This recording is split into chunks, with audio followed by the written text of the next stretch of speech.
세상의 많은 사람들은 구원을 얻기 위해서 신을 믿습니다. 죽으면 끝이다 라고 여기는 사람들이 상대적으로 세상에는 적습니다. 많은 사람들이 죽음 이후에는 또 다른 세계가 있을 것이다. 신이 주관하는 신의 나라가 있을 것이다.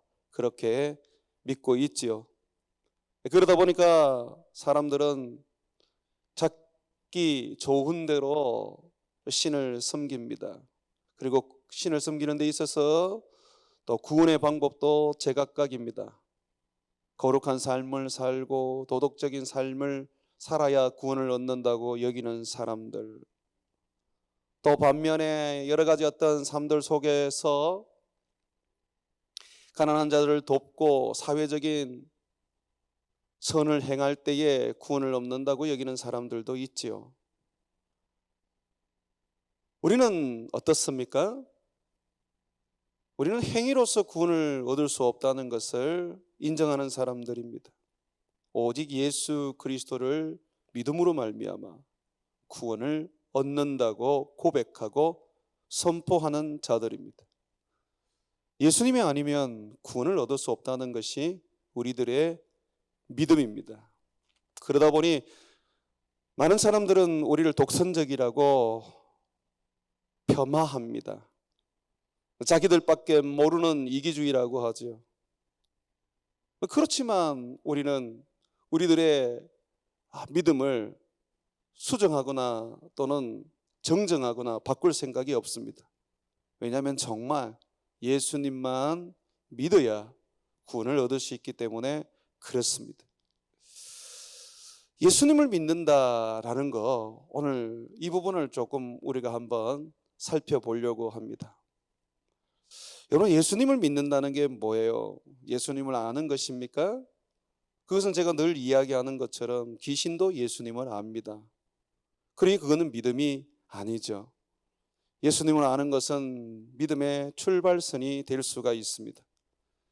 그렇다면 내가 정말 예수님을 믿고 믿음 안에 거하고 있다라고 말할 때에 우리는 어떤 모습에서 그렇게 말할 수 있는 것일까요?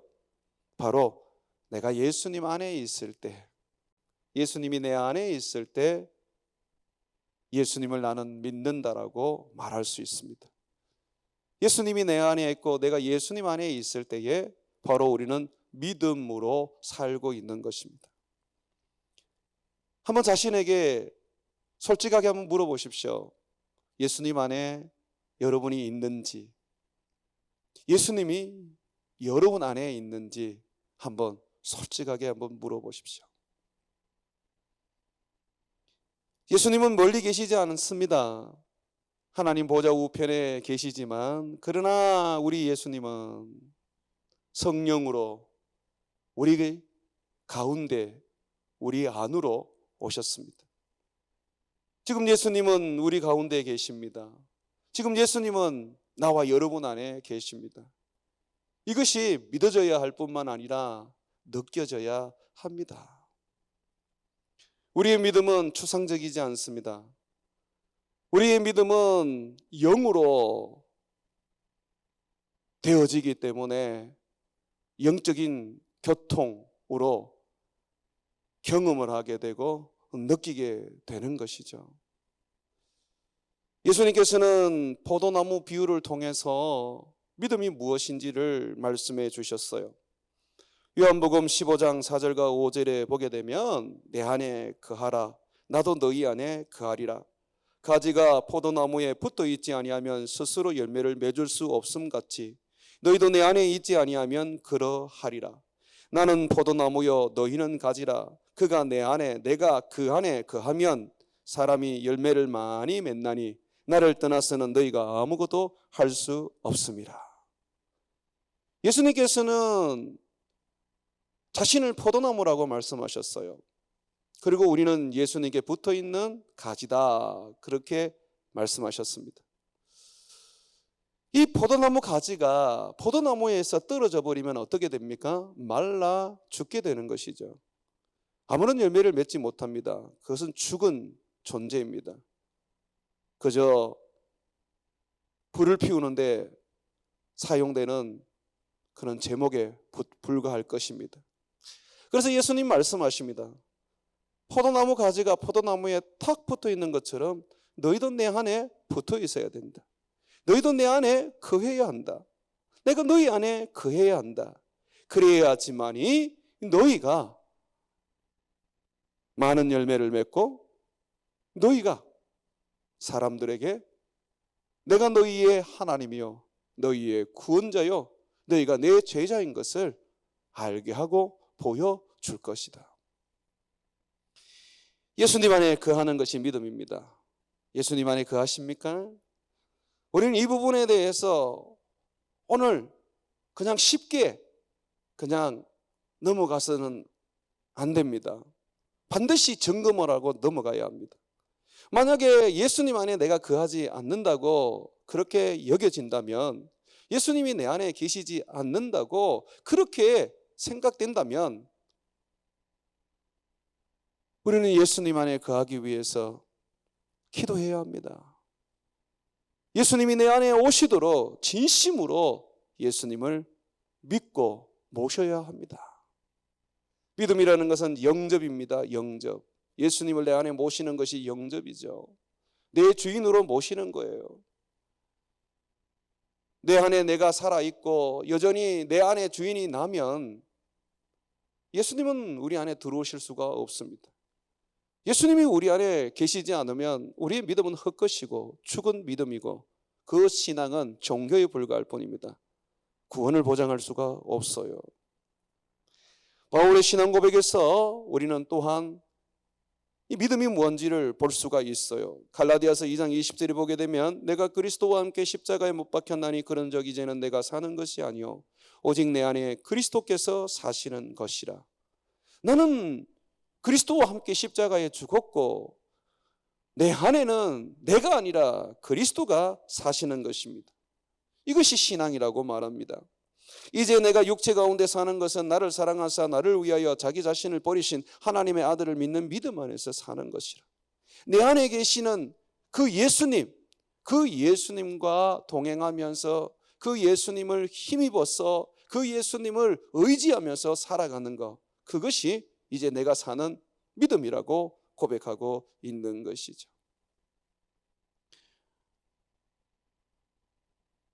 우리의 믿음은 예수님 없이는 존재할 수 없습니다. 내가 예수님 안에 거하고 예수님이 내 안에 거하지 않으면 우리의 믿음은 헛것입니다. 예수님이 우리 안에 거하는 것은 진짜 실제로 거하는 것입니다.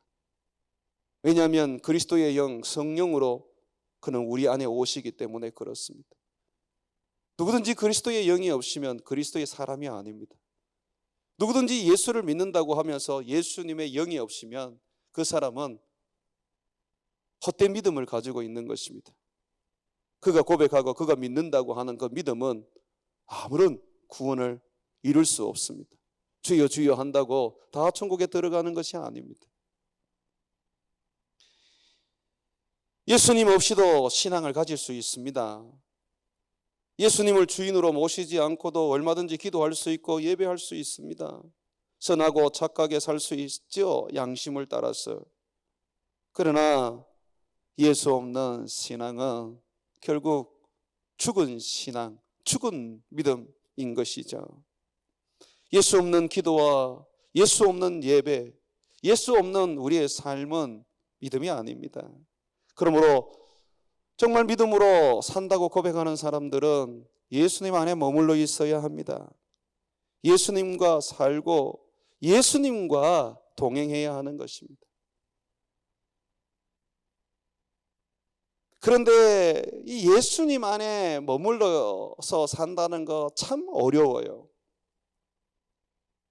내가 믿음이 있다고 하지만 내가 성령으로 말미암아 예수님과 동행하고 예수님이 내 안에, 내가 예수님 안에 있다고 그렇게 나는 확실하게 믿지만, 그렇지만 어느 날 보면 우리는 예수님의 그 믿음에서 예수님을 섬기는 그 믿음에서 떨어져 나가 있는 모습을 보게 됩니다.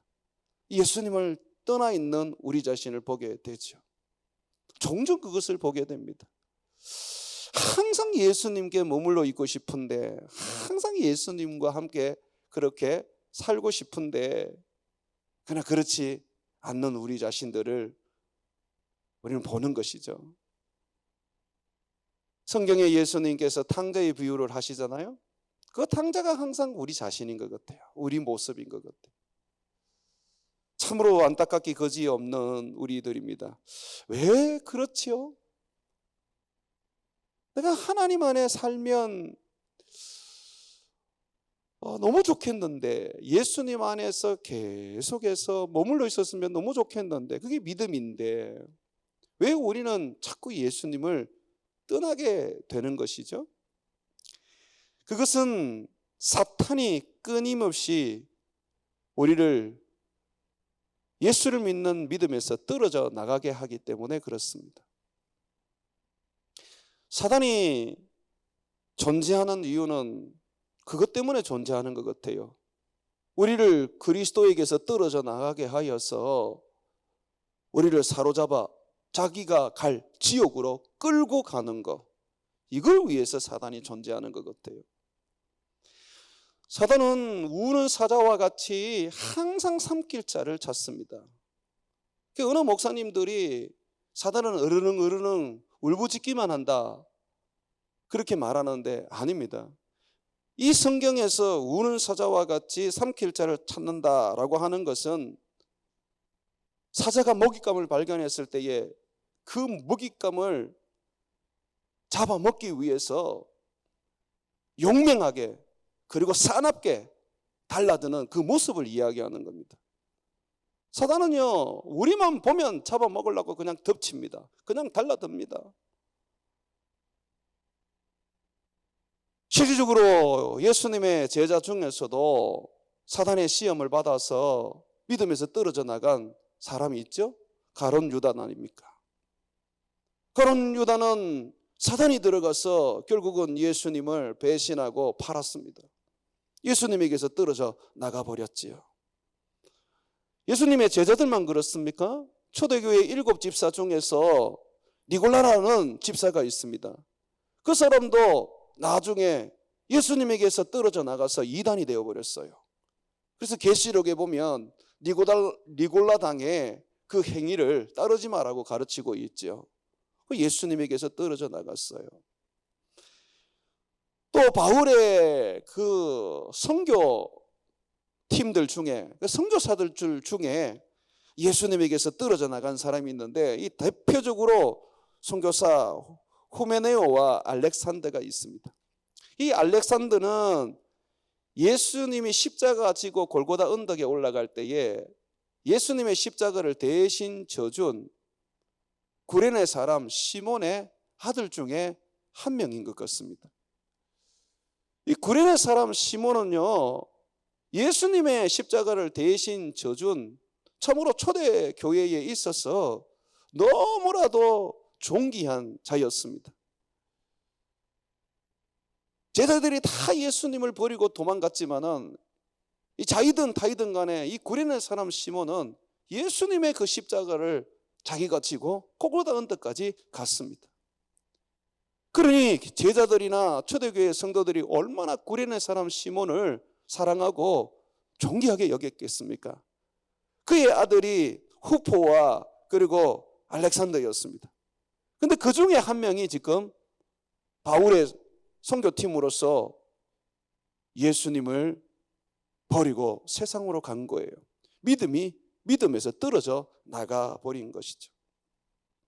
디모데전서 1장 19절과 20절에 보면 믿음과 착한 양심을 가지라. 어떤 이들이 이 양심을 버리고 그 믿음에 관하여는 파선하였느니라. 이 믿음에 파선이 있는 거예요. 배가 난파되듯이 믿음도 산산조각 깨어지는 것이죠.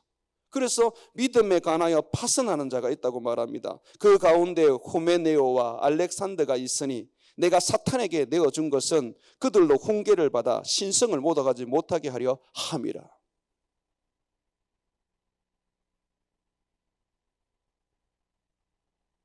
우리들의 교회 중에도 이 믿음에서 떨어져 나가는 사람들이 적지 않게 많을 것입니다. 특별히 이 코로나 시대에 주님을 믿는 믿음에서 주님과 동행하던 삶에서 이탈하여서 사단의 밥이 되어 사단에게 돌아간 사람들, 믿음에 떨어져 버린 사람들이 있을 것입니다. 이 제자들 중에도 있고 집사들 중에도 있고 초대교회 리더들, 선교사들 중에도 있는데 하물며 일개 성도인 우리들이 어찌 이 부분에서 자유로울 수가 있겠습니까? 도대체 사단이 어떤 시험을 주기에 이토록 우리가 믿음에서 떨어져 나가는 것입니까? 여러분, 이 사탄이 주는 시험을 유혹으로 하나만 알고 계시면 안 돼요. 사단은 분명히 유혹합니다. 예수님을 유혹했듯이 유혹합니다. 그런데 이 사탄은 유혹만 하는 것이 아니라 믿는 사람들에게 환난을 주고 핍박을 줍니다. 고난을 주어서 고통스럽게 만들지요. 삶의 실패자가 되게 하고요. 질병과 재난과 낙심과 자제를 가져다 줍니다. 심지어 죽음까지 줍니다. 이것이 사단의 시험이에요. 욥을 한번 생각해 보십시오. 동방의 의인 욥은 사단의 시험을 받았습니다. 그때 그가 받은 시험이 어떤 시험이었습니까? 사단이 재난을 일으켜서 욥이 가지고 있는 모든 재산을 전부 다 없애버렸습니다. 알거지가 되게 만들었어요. 그리고 그가 낳았던 7명의 아들과 3명의 딸이 재난으로 말미암아 한날 한시에 다 죽어버렸습니다. 종들도 다 죽어버렸지요. 사단은 죽음을 몰고 옵니다. 이게 사단의 시험이에요. 뿐만 아니라 욥은 고통스러운 피부병에 걸려서 기와장으로 몸을 긁어야만 했던 그런 사람이었습니다. 질병을 가져다 주었지요. 거기다가 사랑하는 친구들이 찾아와서 날마다 욥에게 와서 정죄하고 욥을 향해서 회개하라고, 네 죄 때문에 이렇게 됐다고 그렇게 심판 아닌 심판을 했습니다. 이게 사단의 시험이지요. 예루살렘 교회를 보게 되면 사단이 시험을 해서 스데반을 순교하게 만들었고 예수님의 제자 야고보도 순교하게 했지요. 그래서 베드로는 사탄의 시험을 때로는 불시험이라고도 했어요. 풀무불과 같은 그런 것이 사단의 시험이다. 사드락과 메삭과 아벳노고가 그 풀무불 속에 들어갔지 않습니까? 목사님, 저는 의문을 가지고 있습니다. 재난을 주고 환난을 주고 핍박을 주고 고난을 주는 것이 하나님 아닙니까? 아니에요. 하나님은 아무도 시험하지 않습니다. 야고보서 1장 13절을 보게 되면 사람이 시험을 받을 때에 내가 하나님께 시험을 받는다 하지 말지니 하나님은 악에게 시험을 받지도 아니하시고 친히 아무도 시험하지 아니하시느니라. 여기에 보면 이 시험이 유혹이지 않습니까? 라고 여러분들이 또 말씀할지 모르지만 아니에요. 테스트예요. 성경은 테스트든 또는 유혹이라고 하는 템테이션이든 그거는 크게 다르게 쓰지 않습니다. 우리 하나님은 좋은 것만 주시는 분이십니다. 우리 하나님은 우리에게 나쁜 것을 주지 않으세요. 좋으신 하나님이에요. 좋으신 하나님. 모든 좋은 것들이 주님께로부터 나오게 됩니다.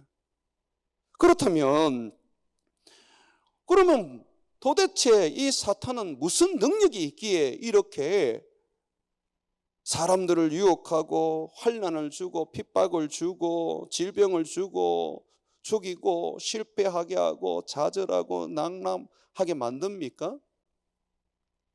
사단의 능력이 있는 것이 아니라 하나님이 그렇게 시험하도록 허락을 하셨기 때문에 그가 이러한 일을 할 수가 있는 것이죠. 욥이 시험 받을 때에 그냥 시험 받은 게 아니에요. 하나님이 허락을 하셨어요. 하나님이 사단에게 네가 욥을 시험해 봐라. 욥이 그렇게 나를 배신하여 떠나는지 믿음에서 떨어지는지 네가 한번 해봐라. 그렇게 하셨어요. 사단은 하나님의 허락이 없이는 어떤 것도 할 수가 없어요. 사단이 하나님을 반역했다고 해서 지 마음대로, 지 뜻대로 뭔가를 할 수 있는 거 아닙니다. 하나님이 그에게 허락을 하실 때, 하나님이 그에게 허용을 하실 때 그가 사람을 시험하고 능력과 권능을 사용하는 것이죠. 하나님의 허락이 없이는 예수 믿는 사람들을 머리털 하나도 건들 수가 없는 거예요. 오늘 본문 말씀에도 그렇게 되어 있죠. 여러분 한번 31절 한번 보십시오. 31절에 보니까 예수님이 지금 십자가에 못 박히시는 전날 지금 제자들에게 하시는 말씀입니다. 겟세마네 동산에 올라가서 기도하기 전 지금 제자들에게 말합니다. 시몬아 시몬아, 베드로라고 부르죠. 보라, 사탄이 너희를 밀 가부르듯 하려고. 이 밀이라는 것은 곡식이지 않습니까? 이 까부르듯 한다는 것은 뭐냐면 옛날에 이 곡식을 알곡과 죽정이를 나눌 때에 이 키라는 게 있습니다. 이렇게 키라는 게 있었는데 거기에 곡식을 얹어놓고 이제 이렇게 올리면 무거운 곡식은 이제 바로 밑으로 떨어지고 가벼운 이 죽정이는 날아가는 것이죠. 밀가부르듯 한다는 것은 너를 사단의 키 위에 올려놓고 막 늘뛰기 하듯이 지금 막 흔들어 놓는다는 것입니다.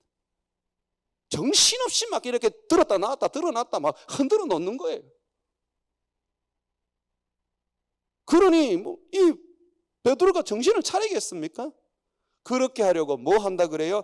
너희를 요구하였느니라. 여기 보니까 베드로만을 요구한 게 아니라 너희라고 그랬으니까 제자들을 다 지금 요구한 거예요. 한번 보십시오. 31절에 시몬아 시몬아 보라, 사탄이 너희를, 그래 됐죠.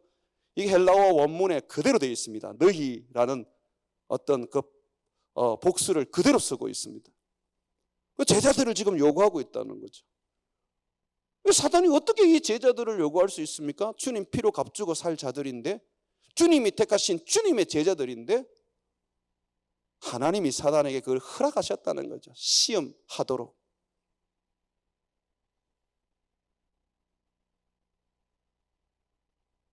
이 사단은요, 시험하는 목적이 딱 하나예요. 우리가 믿음에서 떨어지도록 하는 것이 그의 목적입니다. 믿음이 뭐라 그랬어요? 예수님께 붙어 있는 거라 그랬죠? 예수님 안에 머물러 있는 거라 그랬죠? 그러면 믿음이 떨어진다는 게 뭡니까? 믿음이 툭 떨어진 게 뭡니까? 영어로는 fail입니다. fail. 실패하는 겁니다. 그냥 믿음의 배가 파손하는 거예요. 사단이 하는 게 바로 이거예요. 우리의 믿음을 흔들어서 주님으로부터 떨어져 나가게 만듭니다. 누구와 같이? 탕자와 같이. 아버지를 떠난 탕자와 같이. 저는 교회를 떠나는 것은 큰 걱정이 안 돼요. 교회 안에서 성도 간에 또는 다른 어떤 문제로 사단의 시험이 들어서 교회를 떠나는 거, 그래서 다른 교회를 간다, 저는 그게 큰 걱정이 안 돼요. 그건 어떻게 보면 여러분들이 살 길을 찾아가는 거기 때문에 저는 현명한 지혜라고 생각을 합니다. 그런데 다른 교회를 가는 것이 아니라 시험 들어서 예배도 중단해버리고 기도도 중단해버리고 성도 간의 교제도 중단해버리고 그냥 불신자가 되어버리는 거죠. 여러분, 사단이 원하는 게 바로 그거예요. 교회를 떠난 사람들의 이야기를 들어보면 참 많은 상처를 받기도 하고 억울함을 당하기도 하는 것이 제가 정말 공감이 돼요. 그렇지만 아세요? 그게 사단의 시험이라는 거예요.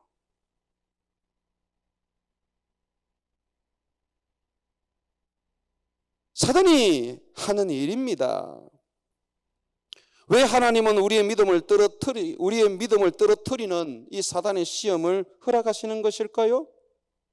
왜 그렇게 하시죠? 하나님은 우리에 대한 자랑과 기대를 가지고 계시기 때문에 그렇습니다.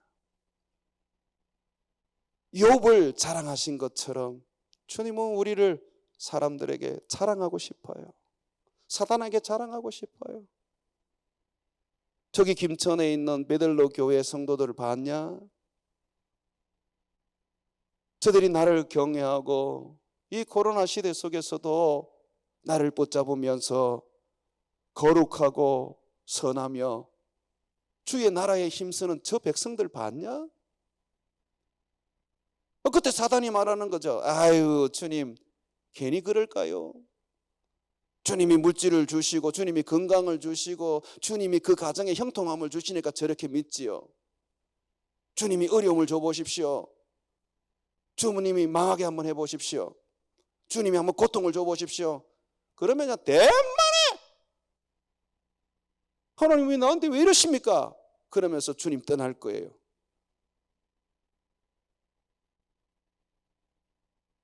예전에 제가 있는 교회의 한 청년이 참 열심히 신앙생활을 하던 청년이요, 하루는 제게 와서 이젠 더 이상 예수님을 믿지 않겠다 그러는 거예요.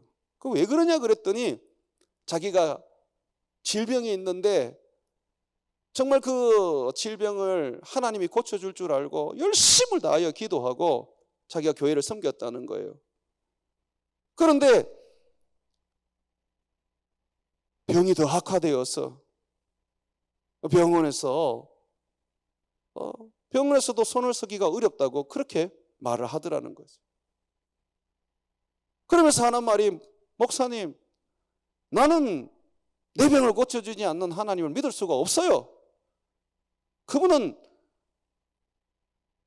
말은 병을 고치는 분인 것 같지만 병을 고치지 못하는 분 같아요. 저는 그런 무능력한 분 믿을 수 없습니다. 그러면서 그때부터 교회를 떠나버리더라고요.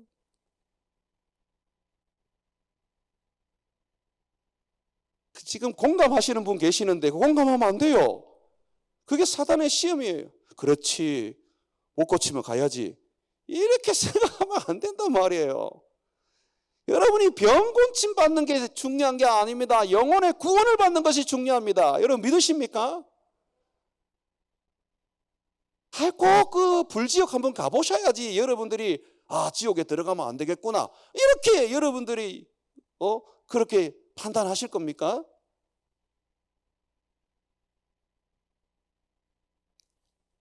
주님은 우리가 능히 그 모든 것에서 이겨내고 믿음으로 살 줄을 기대하십니다. 사단이 어떤 시험을 해도 주여 주님께로 왔으니 주님 받으시옵소서. 주여 내가 병들어 죽을지라도 나는 주님을 붙잡고 살 것입니다. 절대로 나는 주님을 떠나지 않을 것입니다 라고 하는 그 고백을 주님은 기대하세요. 두 번째로 시험을 주시는 이유는 그리스도의 고난에 참여하게 하기 위한 거예요. 아들이면 곧 후사, 영광을 받기 위하여 그리스도와 함께 고난에 참여해야 된다고 성경은 말합니다. 예수님이 걸어온 그 길이, 걸어가신 그 길이 아들이 걸어야 할, 자녀들이 걸어야 할 길입니다. 예수님은 십자가의 길을 걸으셨고 나는 꽃길을 걷는다. 있을 수 없습니다. 예수님은 자기가 걸은 그 길을 우리 보고 따라오라고 말씀하십니다. 그래서 누구든지 나를 쫓으려거든 자기 십자가를 지고 자기를 부인하고 나를 따르라 그러지 않습니까? 십자가의 길이라니까요. 십자가의 길. 아우, 예수 믿는데도 왜 이렇게 힘들어? 예수 믿는데도 왜 이렇게 고난이 많아? 여러분 지금 잘 가고 있는 거예요. 십자가의 길로 걸어가는 거예요. 목사님, 누구는 형통하고 누구는 잘 되던데요. 만약에 그분이 형통하기만 하고 잘 되기만 한다면 제가 볼 때는 그분은 예수님의 제자가 아닐 수 있어요. 고난을 겸하여 받아야 된다고 성경은 가르치고 있습니다. 베드로는 베드로전서 4장 12절과 13절에 사랑하는 자들아 너희를 연단하려고 오는 불시험을 이상한 일 당하는 것 같이 여기지 말고 오히려 너희가 그리스도의 고난에 참여하는 것으로 즐거워하라. 이는 그의 영광을 나타내실 때에 너희로 즐거워하며 기뻐하게 하려 함이니라. 예수 그리스도의 그 고난에 동참함으로써 그리스도께서 오실 때에 그리스도께서 고난 후에 부활하신 것처럼 하늘의 영광을 다 입으신 것처럼 우리 또한 부활하여 영광을 입게 하실 것입니다. 고난 없이는 영광도 없습니다. 사단의 시험을 허락하는 것은 사단의 시험을 통해서 그리스도의 형상을 담게 됩니다. 야고보서 2장 2절과 4절에 보게 되면 내 형제들아 너희가 여러 가지 시험을 당하거든 온전히 기쁘게 여기라. 이는 너희 믿음의 시련이, 이게 사단이 주는 시험이거든요, 인내를 만들어내는 줄 너희가 알미라. 이 그리스도의 성품이죠. 인내를 만들어낸 줄 너희가 알미라. 인내를 온전히 이루라. 이는 너희로 온전하여 구비하여 조금도 부족함이 없게 하려 함이라. 예수님의 형상, 온전하고 부족함이 없는 구비된 사람으로 세우기 위하여 시험을 주신다는 것입니다. 그 외에 예수님께서는 우리에게 시험을 허락하셔서 생명의 멸류관을 얻게 하십니다. 그래서 계시록의 7교회 중에서 서문화 교회를 보면요, 주님은 그 교회에 사단의 시험을 허락하십니다. 주님이 이렇게 말씀하십니다. 계시록 2장 10절에 보게 되면 너는 장차 받을 고난을 두려워하지 말라. 볼지어다 마귀가 장차 너희 가운데 몇 사람을 옥에 던져 시험을 받게 하리니 너희가 10일 동안 환난을 받으리라. 주님이 허락하셨으니까 지금 너희가 이런 고난을 당할 거라고 말합니다.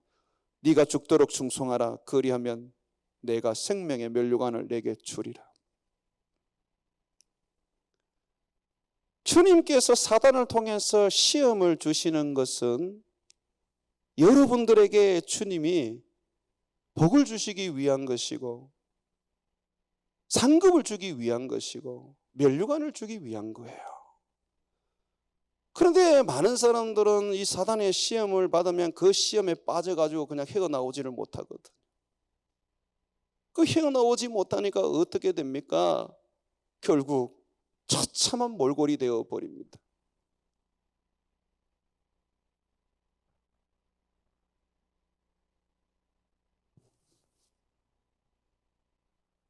우리 주님께서는요, 그래서 우리에게 말씀하십니다. 너희가 사단의 시험을 받을지라도 그 시험에 빠져서 범죄하지 않도록 하기 위하여 기도하라고 말씀하십니다. 여러분들이 기도하시면요, 사단이 여러분들을 시험할 때 비록 시험은 받아야 됩니다.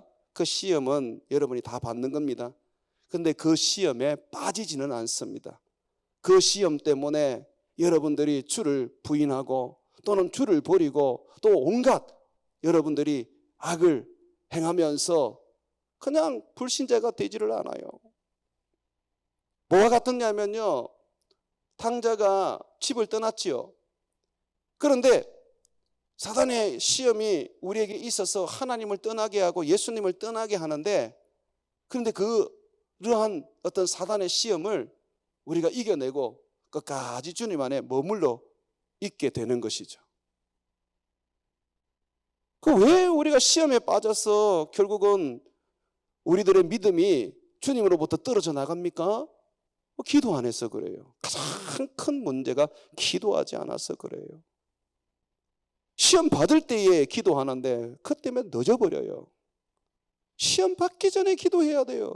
그래서 예수님께서는요, 제자들이 시험 받기 전에, 시험 들기 전에 겟세마네 동산으로 데리고 가셨습니다. 그리고 예수님과 같이 기도하도록 가르치셨어요.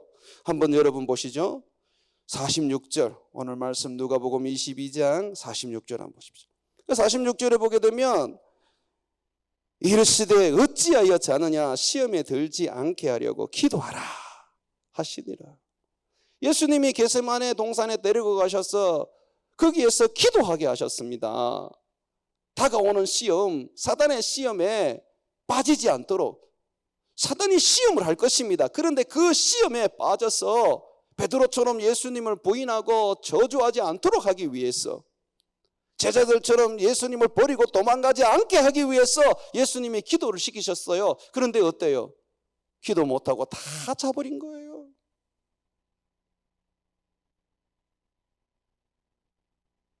여러분들이 기도 안에서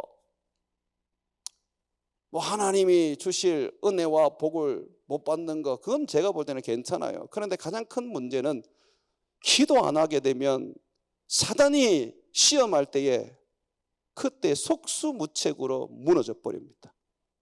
주님을 저주하게 되고 베드로처럼 주님을 부인하게 되면서 주님을 떠나게 되는 것이죠. 사랑하는 여러분,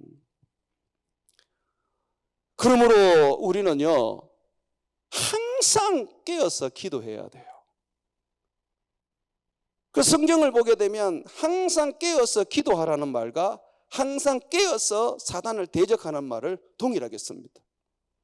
기도가 곧 여러분들이 사단의 시험에 빠지지 아니하고 사단이 시험할지라도 그 시험에 능히 이길 수 있는 능력을 제공하는 것이죠.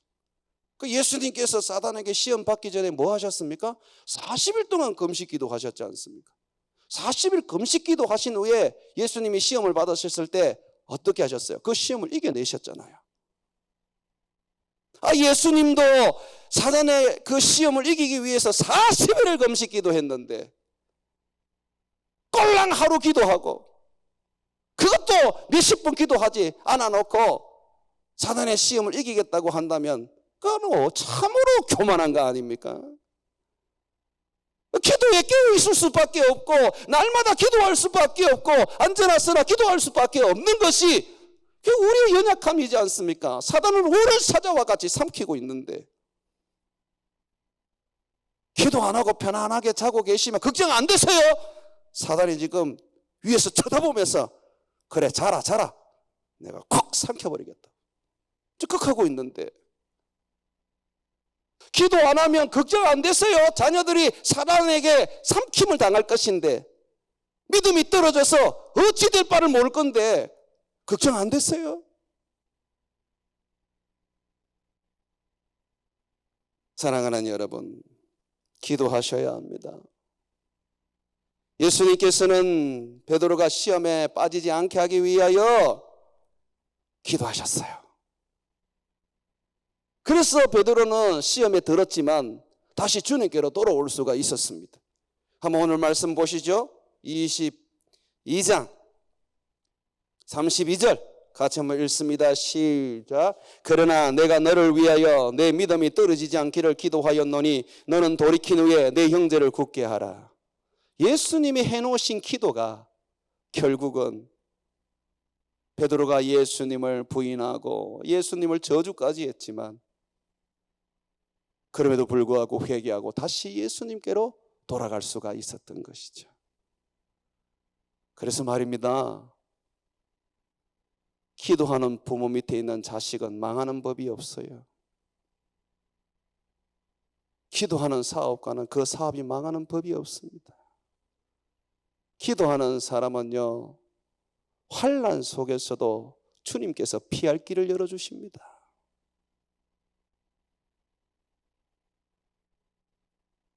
사랑하는 여러분, 믿음에서 떨어져 나가지 않도록 기도하십시오.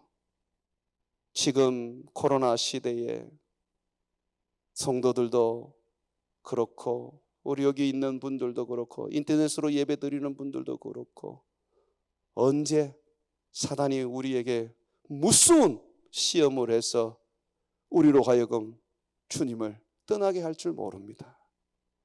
사단이 시험할 때 그 시험에 빠지지 않고 승리할 수 있으려면 기도하셔야 돼요. 기도 외에 다른 방법이 없습니다. 다른 길이 없어요. 기도하십시오. 오늘 예수님께서 사도들을 위하여, 베드로를 위하여 기도해 주셨던 그 기도가 사단의 시험에 빠졌지만 다시 주님께로 돌아갔던 것처럼, 우리들의 기도가, 우리 성도들이 시험에 들어서 세상으로 갔지만 다시 돌아오게 되는 그런 역사를 일으킬 것이고, 다가오는 사단의 시험을 우리가 지지 않고, 그 시험에 빠지지 않고 능히 그 시험을 이기는 축복의 역사가 될 것입니다. 그러면 오늘 우리가 기도할 때 깨어서 우리가 함께 열심을 다하여 주님 앞에 기도하기를 원합니다.